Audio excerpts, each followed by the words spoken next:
మాతా పితృదేవతాభ్యో నమః. ఓం శ్రీ గురుభ్యో నమః. మహాగణాధిపతి దేవతాభ్యో నమః. భక్తులారా, ఈ సంవత్సరం ఈ 12 రాసుల వారికి ఎలా ఉంటుందో క్లుప్తంగా మనం తెలుసుకుందాం. మొదటిది మేషరాశి. మేషరాశానికి సంబంధించిన వారు అశ్విని 4 పాదములు, భరణి 4 పాదములు, కృత్తిక మొదటి పాదం మాత్రమే మేషరాశికి వర్తిస్తుంది. ఈ మేషరాశికి అధిపతి వచ్చేసి కుజుడు. కుజుడుకు సంబంధించిన మనము ఏదైతే జపదానములు చేసుకుంటే, ఏదైనా మీకు ఒక మంచి రత్నము ధరించాలనుకుంటే మంచి పగడము ధరిస్తే చాలా బాగుంటుంది. తదుపరి వృషభ రాశి. వృషభ రాశికి కృత్తిక 3 పాదములు, రోహిణి 4 పాదములు, మృగశిర 2 పాదములు మాత్రమే ఈ వృషభ రాశికి వర్తిస్తుంది.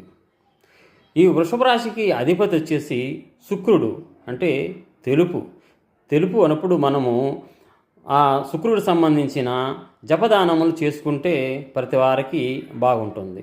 శుక్రుడికి సంబంధించింది డైమండ్, అంటే వైటు ధరిస్తే చాలా బాగుంటుంది. తదుపరి మిథున రాశి. ఈ మిథున రాశి వారికి మృగశిర 2 పాదములు, ఆరుద్ర 4 పాదములు, పునర్వసు 3 పాదములు మాత్రమే ఈ మిథున రాశికి వర్తిస్తుంది. ఈ మిథున రాశి వారికి ఏదైనా మనము బుధుడికి సంబంధించిన జపదానములు చేసుకుంటే మంచిది. ఈ మిథున రాశికి అధిపతి వచ్చేసి బుధుడు కాబట్టి బుధుడికి సంబంధించిన పచ్చ మన మంచి రత్నము ధరిస్తే చాలా బాగుంటుంది. భక్తులారా, వాస్తు జ్యోతిష్యం అనేది మంచి మార్గాన్ని చూపించే శాస్త్రం మాత్రమే. ఎవరికైనా డౌట్ ఉంటే పూర్తి వీడియోగా మనకి మీ రాశి సంబంధించింది కావాలి అంటే ఏదైనా కామెంట్ రూపంలో అడగండి, షేర్ చేయండి.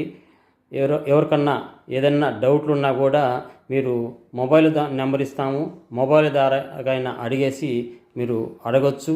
ఏదైనా నచ్చితే లైక్ చేయండి, షేర్ చేసుకోండి, సబ్స్క్రైబ్ చేసుకోండి. నమస్తే.